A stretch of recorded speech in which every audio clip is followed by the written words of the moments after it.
नमस्कार। साहित्य के इस पटल पर मैं अनीता आप सभी कथा प्रेमियों का हार्दिक स्वागत करती हूँ और इस अंक में लेकर आई हूँ विख्यात साहित्यकार निर्मल वर्मा जी की एक अनोखी कहानी खास आपके लिए। कहानी का शीर्षक है धूप का एक टुकड़ा। जैसे मैं ये कहानी आपको सुना रही हूँ, ठीक वैसे ही पार्क में बेंच पर बैठी कहानी की नायिका किसी से बतिया रही है। कहीं वो आप तो नहीं? जानने के लिए आइए सुने कहानी धूप का एक टुकड़ा। क्या मैं इस बेंच पर बैठ सकती हूँ? नहीं नहीं, आप उठिए नहीं, मेरे लिए यह कोना ही काफी है। आप शायद हैरान होंगे कि मैं दूसरी बेंच पर क्यों नहीं जाती। इतना बड़ा पार्क, चारों तरफ खाली बेंचें, मैं आपके पास ही क्यों धंसना चाहती हूँ। आप बुरा न माने तो एक बात कहूँ, जिस बेंच पर आप बैठे हैं वह मेरी है। जी हाँ, मैं यहाँ रोज बैठती हूँ। नहीं, आप गलत समझ रहे हैं। इस बेंच पर मेरा कोई नाम नहीं लिखा। लोग आते हैं, घड़ी दो घड़ी बैठते हैं और फिर चले जाते हैं। किसी को याद भी नहीं रहता कि फला दिन फला आदमी यहाँ बैठा था। उसके जाने के बाद बेंच पहले की तरह ही खाली हो जाती है। जब कुछ देर बाद कोई नया आकर उस पर बैठता है तो उसे पता भी नहीं चलता कि उससे पहले वहां कोई स्कूल की बच्ची या अकेली बुढ़िया या नशे में धुत कोई जिप्सी बैठा होगा।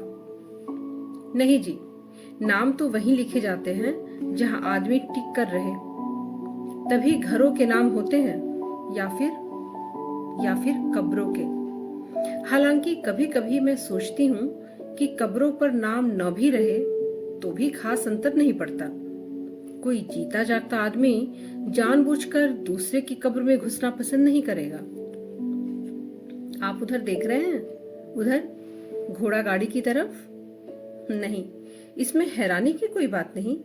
शादी ब्याह के मौकों पर लोग अब भी घोड़ा गाड़ी इस्तेमाल करते हैं। मैं तो हर रोज देखती हूँ, इसीलिए मैंने यह बेंच अपने लिए चुनी है। यहाँ बैठकर आंखें सीधी गिरजे पर जाती हैं। आपको अपनी गर्दन टेढ़ी नहीं करनी पड़ती। बहुत पुराना गिरजा है। इस गिरजे में शादी करवाना बहुत बड़ा गौरव माना जाता है।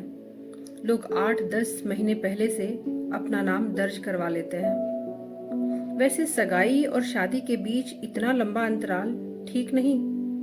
कभी कभी बीच में मन मुटाव हो जाता है और ऐन विवाह के मुहूर्त पर वर वधू में से कोई भी दिखाई नहीं देता। उन दिनों यह जगह सुनसान पड़ी रहती है। न कोई भीड़, न कोई घोड़ा गाड़ी। भिखारी भी खाली हाथ लौट जाते हैं। ऐसे ही एक दिन मैंने सामने वाली बेंच पर एक लड़की को देखा था। अकेली बैठी थी और सूनी आंखों से गिरजे को देख रही थी। पार्क में यही एक मुश्किल है। इतने खुले में सब अपने अपने में बंद बैठे रहते हैं। आप किसी के पास जाकर सांत्वना के 2 शब्द भी नहीं कह सकते। आप दूसरों को देखते हैं, दूसरे आपको। शायद इससे भी कोई तसल्ली मिलती होगी। यही कारण है अकेले कमरे में जब तकलीफ दुश्वार हो जाती है तो अक्सर लोग बाहर चले जाते हैं। सड़कों पर, पब्लिक पार्क में, किसी पब में। वहां आपको कोई तसल्ली ना भी दे तो भी आपका दुख एक जगह से मुड़कर दूसरी तरफ करवट ले लेता है। इससे तकलीफ का बोझ कम नहीं होता, लेकिन आप उसे कुली के सामान की तरह एक कंधे से उठाकर दूसरे कंधे पर रख देते हैं। यह क्या कम राहत है? मैं तो ऐसा ही करती हूँ। सुबह से ही अपने कमरे से बाहर निकल आती हूँ। नहीं नहीं, आप गलत न समझे, मुझे कोई तकलीफ नहीं। मैं धूप की खातिर यहाँ आती हूँ।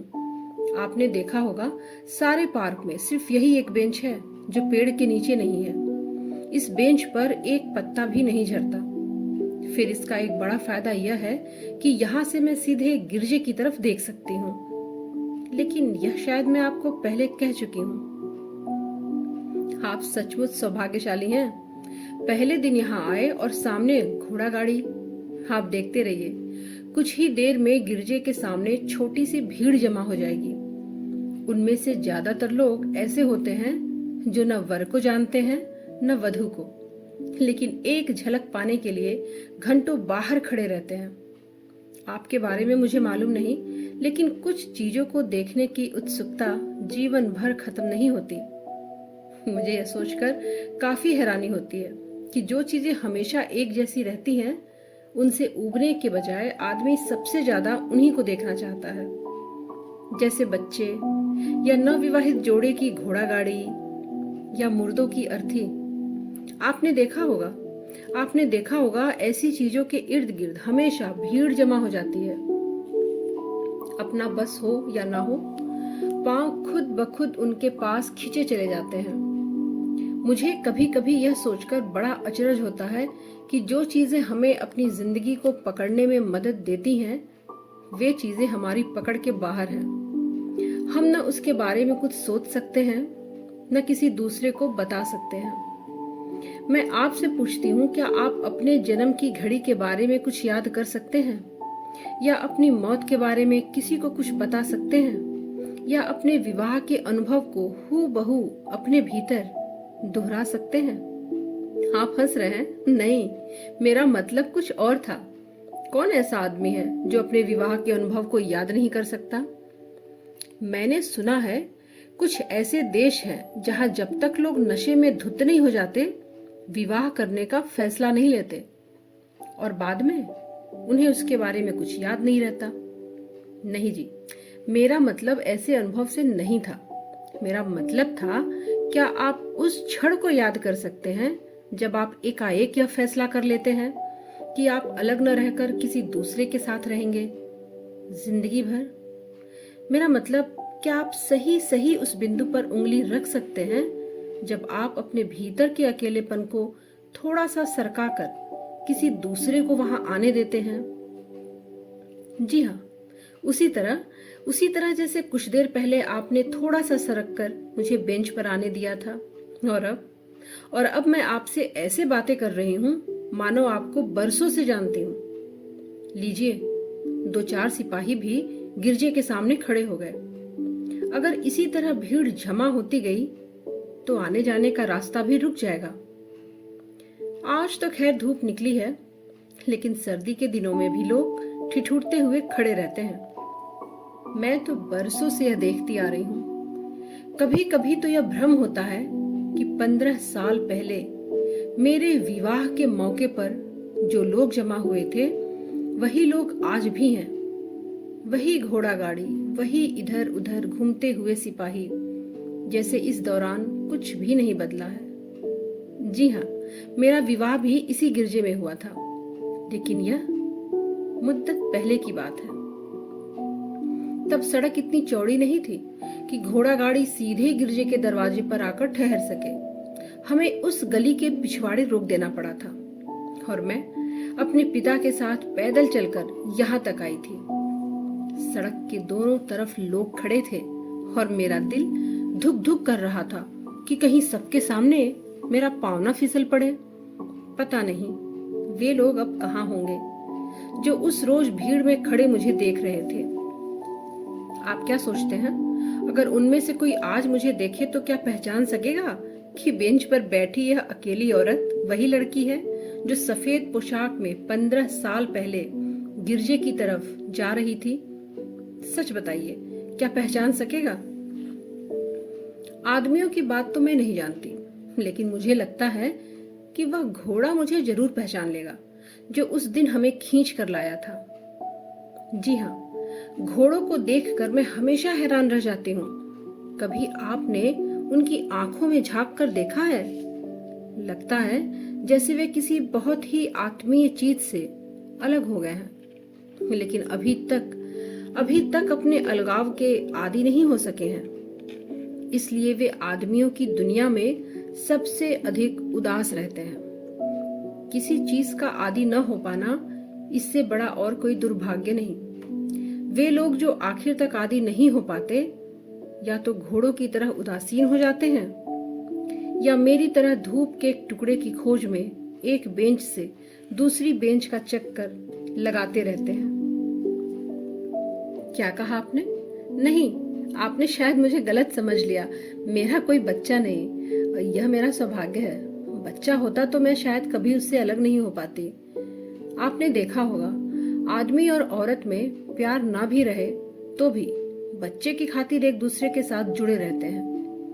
मेरे साथ कभी ऐसी रुकावट नहीं रही। इस लिहाज से मैं बहुत सुखी हूँ। अगर सुख का मतलब यह है कि हम अपने अकेलेपन को खुद चुन सकें। लेकिन चुनना एक बात है और आदी हो सकना बिल्कुल दूसरी बात। जब शाम को धूप मिटने लगती है तो मैं अपने कमरे में चली आती हूँ, लेकिन जाने से पहले मैं कुछ देर उस पब में जरूर बैठती हूँ जहाँ वह मेरी प्रतीक्षा किया करता था। जानते हैं उस पब का नाम? बोनापार्ट। जी हाँ, कहते हैं जब नेपोलियन पहली बार इस शहर में आया तो उस पब में बैठा था। लेकिन उन दिनों तो मुझे इसका कुछ पता नहीं था। जब पहली बार उसने मुझसे कहा कि हम बोनापार्ट के सामने मिलेंगे तो मैं सारी शाम शहर के दूसरे सिरे पर खड़ी रही जहां नेपोलियन घोड़े पर बैठा है। आपने कभी अपनी पहली डेट इस तरह गुजारी है कि आप सारी शाम पब के सामने खड़े रहें और आपकी मंगेतर पब्लिक स्टैचू के नीचे? बाद में जो उसका शौक था वह मेरी आदत बन गई। हम दोनों हर शाम कभी उस जगह जाते जहां मुझसे मिलने से पहले वह बैठता था, या शहर के उन इलाकों में घूमने निकल जाते जहां मैंने बचपन गुजारा था। यह आपको कुछ अजीब नहीं लगता कि जब हम किसी व्यक्ति को बहुत चाहने लगते हैं तो न केवल वर्तमान में उसके साथ रहना चाहते हैं बल्कि उसके अतीत को भी निगलना चाहते हैं जब वह हमारे साथ नहीं था। हम इतने लालची और ईर्ष्यालु हो जाते हैं कि हमें यह सोचना भी असहनीय लगता है कि कभी ऐसा समय रहा होगा जब वह हमारे बगैर जीता था, प्यार करता था, सोता जागता था। और फिर अगर कुछ साल उसी एक आदमी के साथ गुजार दें तो यह कहना भी असंभव हो जाता है कि कौन सी आदत आपकी अपनी है और कौन सी आपने दूसरे से चुराई है। जी हाँ, ताश के पत्तों की तरह वे इस तरह आप में घुल मिल जाती हैं कि आप किसी एक पत्ते को उठाकर कह नहीं सकते कि यह पत्ता मेरा है और वह पत्ता उसका। देखिए, कभी कभी मैं सोचती हूँ कि मरने से पहले हम में से हर एक को यह छूट मिलनी चाहिए कि हम अपनी चीर फाड़ खुद कर सकें, अपने अतीत की तहों को प्याज के छिलकों की तरह एक एक करके उतारते जाएं। आपको हैरानी होगी कि सब लोग अपना अपना हिस्सा लेने आ पहुंचेंगे।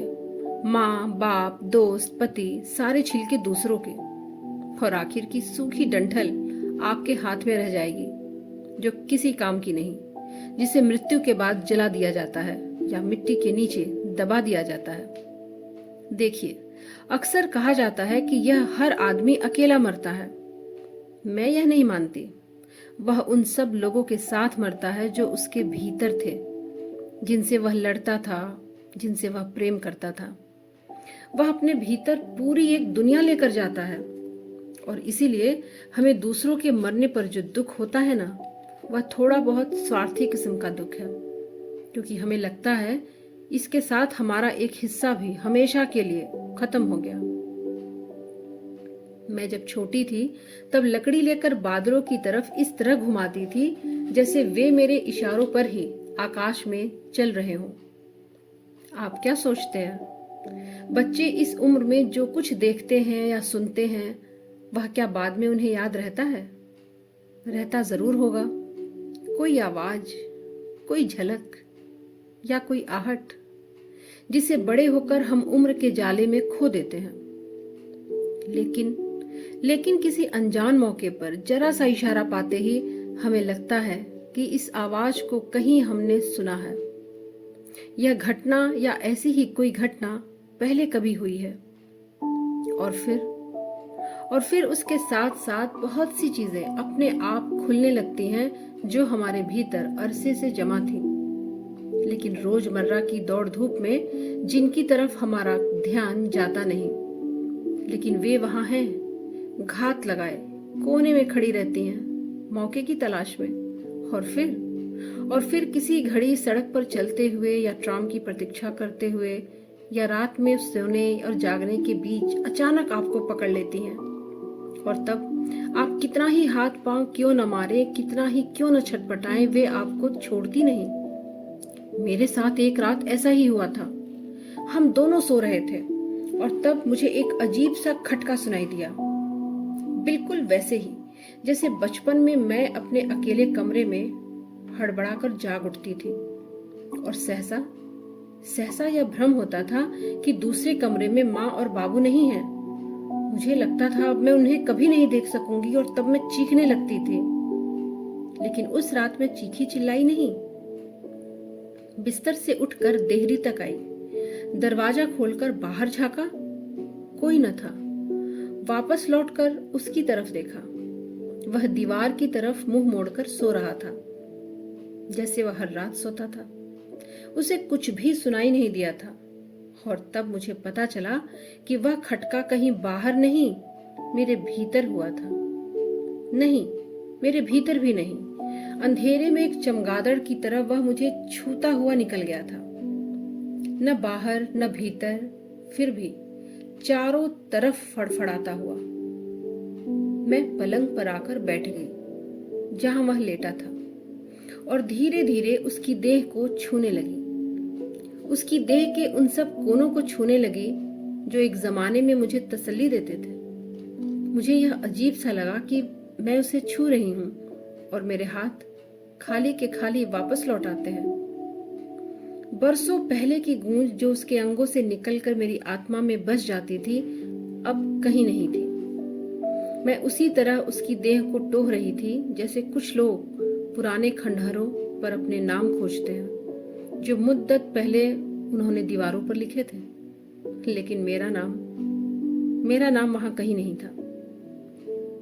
कुछ और निशान थे जिन्हें मैंने पहले कभी नहीं देखा था, जिनका मुझसे दूर का भी वास्ता नहीं था। मैं रात भर उसके सिरहाने बैठी रही और मेरे हाथ मुर्दा होकर उसकी देह पर पड़े रहे। मुझे यह भयानक सा लगा कि हम दोनों के बीच जो खालीपन आ गया था वह मैं किसी से नहीं कह सकती। जी हाँ, अपने वकील से भी नहीं, जिन्हें मैं अरसे से जानती थी। वे समझे मैं सठिया गई हूँ। कैसा खटका? क्या मेरा पति किसी दूसरी औरत के साथ जाता था? क्या वह मेरे पति क्रूर था? जी हाँ, उसने प्रश्नों की झड़ी लगा दी और मैं थी कि एक इडियट की तरह उनका मुंह ताकती रही। और तब मुझे पहली बार पता चला कि अलग होने के लिए कोर्ट कचहरी जाना जरूरी नहीं है। अक्सर लोग कहते हैं कि अपना दुख दूसरों के साथ बांटकर हम हल्के हो जाते हैं। मैं कभी हल्की नहीं होती। नहीं जी, लोग दुख नहीं बांटते, सिर्फ फैसला करते हैं कि कौन दोषी है और कौन निर्दोष। मुश्किल यह है जो एक व्यक्ति आपको दुखती रग को सही सही पहचान सकता है, उसी से तो हम अलग हो जाते हैं। और इसलिए मैं अपने मोहल्ले को छोड़कर शहर के इस इलाके में आ गई। यहाँ मुझे कोई नहीं जानता। यहाँ मुझे देखकर कोई यह नहीं कहता कि देखो देखो, यह औरत अपने पति के साथ 8 बरस रही और फिर अलग हो गई। पहले जब कोई इस तरह की बात कहता था तो मैं बीच सड़क पर खड़ी हो जाती थी। इच्छा होती थी लोगों को पकड़कर शुरू से आखिर तक सब कुछ बताऊं कि कैसे हम पहली शाम अलग अलग एक दूसरे की प्रतीक्षा करते रहे।